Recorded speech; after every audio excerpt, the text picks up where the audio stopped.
yeah, I should win just because you had the Timberwolves in the 8th seed. Vasilevsky's been playing really well, and the Lightning have a great offense. Yeah, it was a tremendous shot, and I've come to expect it from LeBron.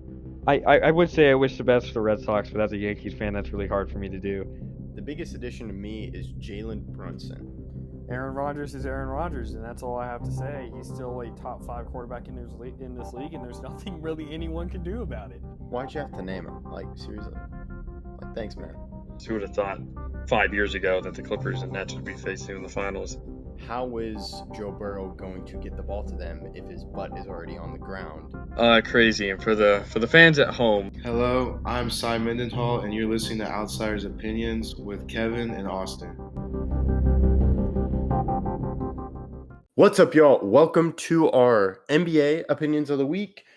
You kind of get a daily double today for the Outsiders Opinions podcast, as the NHL predictions was posted earlier today. And now we have NBA playoffs, and it's just the way the schedule goes. They're both starting, so we want to get our predictions out there as soon as possible. But yeah, the NBA is a little bit more complicated because of the play-in. Yeah, it was kind of what we expected with the Grizzlies beating the Mavs, and then the Warriors beating the Grizzlies earlier. So that's pretty much set. So we'll have to see what happens. But we have our predictions, and the man that does, just like me, does not have a basketball team in this fight for the playoffs, Austin. Yeah, that's true. And which side do you want to start with? Let's start with the East. I kind of want to save the West for the end to keep people in anticipation for what we have going on in the West. Okay, sounds good. Well, I'll let you start with your first round. Yeah, so we have the Cavs versus Heat. I have the Cavs winning in 5. I just think the Cavaliers are really good, and the Heat are struggling. And I just think the Cavs are a really good team. Then I have the Bucks beating the Pacers in 6. I am skeptical of the Bucks and how far they can go because I feel it's very star power, but I do think they do enough to beat the Pacers, who I think they have a good roster. It's just, can they stop Giannis, Dame, and Kuzma? And now I have the Knicks beating the Pistons. I feel like the Knicks are a really good team. The Pistons are young, and they're just happy to be in the playoffs. I have that going in 6. Then Celtics versus Magic. I think this is going to be tough because the Magic are a good team, but the Celtics are just a juggernaut. So I have the Celtics winning in 6. Okay, so we differ a little bit. I have the Cavs beating the Heat in 6. I think the Heat are a little bit better than most people give them credit for. And they just find a way to win games. But without Jimmy, I find it hard to believe that they're going to beat a Cavs team. It's just extremely, extremely talented this season. I have the Pacers beating the Bucks in 7. Dame is out game 1, and it's going to be hard for the Bucks because they are so top heavy. I know you mentioned Kuzma. Kuzma's really struggled this season. He's really going to have to come to play. And while he does have some playoff experience, obviously with the Lakers run back in 2020, it's been a while since that. So I think the Pacers win in 7. And then Knicks Pistons, I have the Knicks winning in 6 as well. I think you have them in 6 as well, right? Yes. Yeah. So we're in agreement on that. And then I had the Celtics sweeping the Magic in 4 games. Ooh. Wow. Is that, I'm assuming it's just because of how good the Celtics are, not in disrespect to the Magic. I think the Magic do have problems with how the roster is constructed. However, I don't think that I think it's other teams. I think I have them even winning a game against the Cavs, probably, but the Celtics are just a really tough team to get a game on. Yeah. Okay, now we can go into the second round. Yeah, so I have Cavs Pacers and Knicks Celtics. I'm very chalked there with a 1-4, 2-3. And then I have the Cavs winning over the Pacers in 5 games. I think the Cavs are a much worse opponent for the Pacers because the Pacers do not do well on defense, but the Bucks also don't. They don't really have a great defense, and I don't really like how their team is set up right now, especially with Dame obviously going to miss game 1. But the Cavs are they have a good system, and they have good offense and good defense. It's going to be a hard team for the Pacers to beat. I said Cavs in 5, right? Yeah. You said Cavs Yeah, in yeah. 5. Yeah. Yeah, Cavs in 5. And then I have Celtics, Knicks. I think it's going to be really close. The Knicks have playoff experience, but their defense is worse from last season by losing Isaiah Hartenstein, and they gained Cat. So I have the Celtics winning in 6. Okay. So we have the same amount of games for both series. I have the Celtics in 6 against the Knicks as well. I just think the Celtics are a juggernaut, even though the Knicks are good, but it's just tough with a roster built that well for the Celtics. Then, even though I have the Cavs facing the Bucks, I have the Cavs winning in 6 as well, just because for the same reasons. This is where that top heavy affects my view of the Bucks against the Cavs, who they have star players, but it's also just a well-built roster. So we both have the Cavs facing the Celtics in the Eastern Conference Finals. Yeah, and I'll let you start first. So this one I think goes down to the wire. I think I have it going to Game 7, but I have the Celtics winning. Okay, I do not have it being as close. I have the Celtics winning in 5. Oh wow! And who do you have your? I know this hasn't been a thing for a long time, but who do you have as your Eastern Conference MVP? I'll probably go Jaylen Brown. I think it is Jaylen Brown again, because he'll probably be guarding Donovan Mitchell, right? Probably. I went with Tatum for Eastern Conference. I feel like he matches up well against what the Celtics have. I think that what they lack is a really, really good wing defender, because their wings are, while you could put Mobley on Tatum probably, you probably don't want that matchup. It's just not the best matchup. You probably want Mobley on Porzingis if everything went right, but then you wouldn't really have your best guy guarding Tatum. So I think Tatum kind of dominates the series. Gotcha. Yeah, no, that's a good point. All right, so that's the East. Now we get to the West, and we had the same ending for the East. I think that's pretty possible. That's pretty easy. West, I don't know. We'll see. I'll let you do your first round. Yeah, I just realized in the East, so we differ a lot from the NHL. The NHL, we won't spoil it, but let's just say we didn't go very the same way. But in the East, we missed one series. We have differed on one series, and that was Pacer Bucks. That was the only series we had with the different results, which I find pretty funny. But I'll go first, like you said, on the West. So Thunder Grizzlies. I had the Thunder winning in 5. The Grizzlies has just been a dumpster fire this season, and they're a dumpster fire that has a lot of talent and can win a lot of games and can have dominant performances. But Ja's not 100% right now, and the Thunder just seem like a steam train right at this point of the season, and I don't think they're going to stop when facing the Grizzlies. Then you have Nuggets Clippers, and you have to wonder, is it going to be the two MVP candidates against each other in the second round, or will it be a valiant performance by the Clippers? I have the Clippers winning this series in 6. The Clippers are a team that is gotten Kawhi back, and Kawhi played 40 minutes in their last game to make sure that they didn't have to play in the play-in. Kawhi looks back. Harden's playing some of his best basketball in the last 5 years, and Ivica Zubac is averaging over 22 points, 4 assists, and a lot of rebounds. So I think the Clippers are a very underrated team in this postseason. Then it's Lakers Timberwolves. I don't think this is a good matchup for the Timberwolves. The Timberwolves are like a running gun team, and they have a good defensive center, but the Lakers have a lot of playoff experience on their roster. And, Luka has beaten the Timberwolves in his career as well. So I have the Lakers beating the Timberwolves in 5. And then Warriors-Rockets, I think, is by far the best series in the first round from both conferences. I have the Warriors winning in 7. Okay. All right. So, yeah, we'll get to a lot of that. I agree with you on the Thunder Grizzlies. I have that going in 5 as well, just because of how good the Thunder is. And then Nuggets Clippers, I have that going 7, and I have the Nuggets winning, but I do understand this one's difficult because it's a new coaching staff. It's a new head coach for the Nuggets. I know it's the same coaching staff, but I do think that plays in a factor. And really credit to the Clippers for how they've adjusted this roster.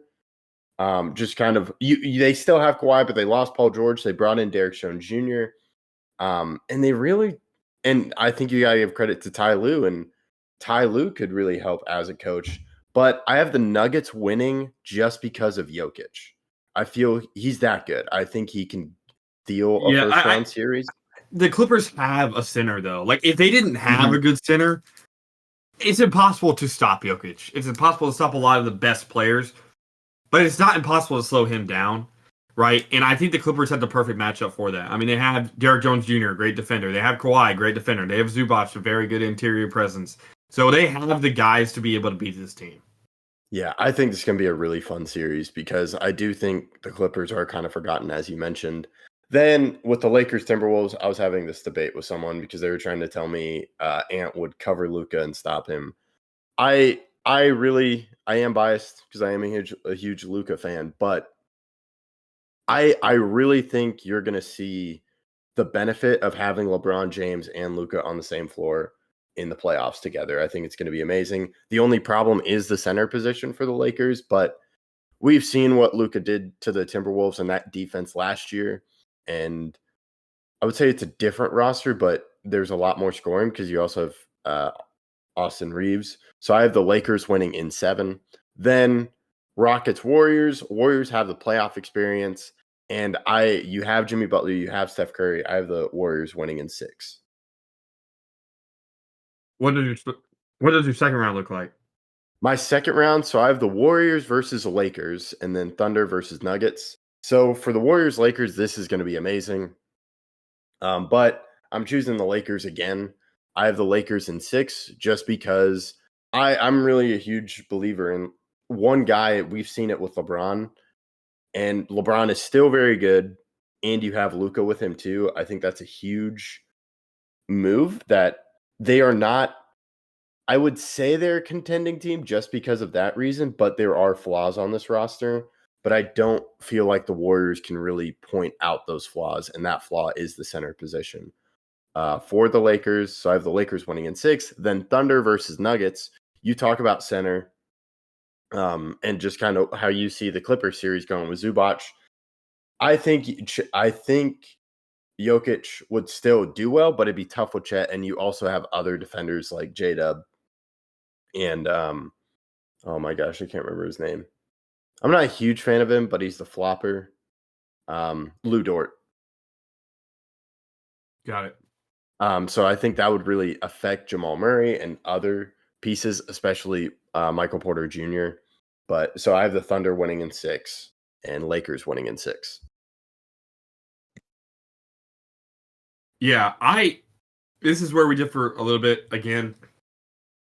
We'll go Thunder Clippers first. I have the Thunder winning in 7. I think the Clippers are, again, a really good matchup. It's just the age is going to catch up to them by the end of the series. They're an older team in the playoffs, and while I do think they're a very good team, and they have a good roster. Again, for defensive purposes, I mean, you have DJJ, you have Zubac, you have guys that can guard at every position. And so, and while Harden's not the best defender in the world right now, you have basically everyone else that starts is a great defender. So it's going to be a tough matchup, and I think the Thunder will struggle, but I do think they'll pull it out in 7 games. Then we differ on the Lakers-Warriors. I don't think the Lakers are going to be able to do it with their defense. I know that their defense has been improved a lot more than people expected, but the playoff is a different atmosphere, and I think Draymond is probably the best defender in basketball this year. He is an insane mind, and he's going to be able to play both Luka and LeBron extremely well. Then you have Jimmy right next to him, another great defender. So you probably have Draymond on LeBron and Jimmy Butler on Luka. And while there is still Austin Reeves, the Warriors are a great defensive team this year. Both teams don't have centers, you're correct. But Jimmy Butler likes to drive, and Jimmy Butler likes to get into the paint, and that's still something that a center is going to have to help on. And that's not what they're going to have in this game. So I have the Warriors winning in 6. Okay. All right. So yeah, do you want to talk about your Western Conference final? Yeah, this is one I keep going back and forth on because it's the new guys or the old guys. And I went with the new guys. I have the Warriors winning in 7. So or not the Warriors. I have the Thunder winning in 7. So I have the Thunder going back-to-back rounds, winning 7 games in 7 games. And my Western Conference final MVP being Shea. Ooh, okay. All right. So I have Thunder versus Lakers. I have the Thunder winning in 6. We talked about the center position. This is where you see the Lakers' flaws, where LeBron and Luka can only do so much. but I think it's a valiant effort given just how that trade was scrambled together. And I also have Shea as the Western Conference Finals or MVP. So Okay. we have the same finals, which a little bit surprised. We did take some different routes, but I'll go right into my final. Thunder versus Celtics. This is where the Thunder are the best matchup against the Celtics for me. It's the best roster to stop them, and I think they do stop them. I have the Thunder beating the Celtics in 7 and Chet Holmgren being the MVP, Finals MVP. Okay. We differ here, so at least we know that if we get the champion right, we win. Because we have a very, very, very similar playoffs, and extremely similar. We only differ on a couple series. I mean, I have Clippers over Nuggets. You have Nuggets over Clippers. I have Warriors over Lakers. You have Lakers over Warriors, and then I have Pacers over Bucks, and you have Bucks over Pacers. Those are the only series that we disagree on. So there's not a lot of points to be gathered there, right?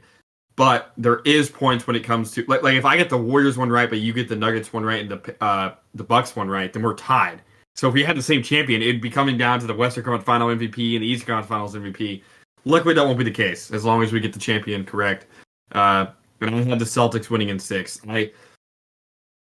I really did play this up because I think that the Thunder are going to be too tired come the last round. I mean, if you played back-to-back 7-game grueling series while the Cavs played a 6-game or a sweep, a 6-game series and a 5-game series, and they have more experience in the finals. It's just both of these teams I feel like are easily the best 2 teams in the sport. So them facing off in the finals would be something that's truly expected by me. But I think the Celtics win in 6, and Jason Tatum wins his first Finals MVP. Ooh, okay. Yeah, I think a huge part for the Thunder to win the series would be Chet, because I feel Jaylen Brown and Jason Tatum are really good.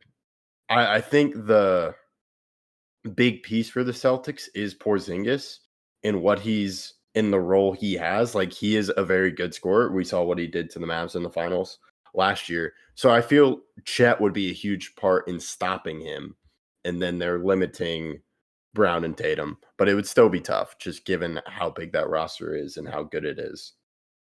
Just the star level, because the Thunder have a good roster. It's just not that many stars, where the Celtics, good roster, but more stars. So yeah, I hope it ends this way with the Thunder Celtics, or a different final matchup where it isn't the Celtics, because these are the 2 best teams. And I think this would be in the most exciting finals. Because I think you're going to have an amazing first round in the West. It's just later on, kind of how we saw. It was pretty boring conference finals last year for the NBA.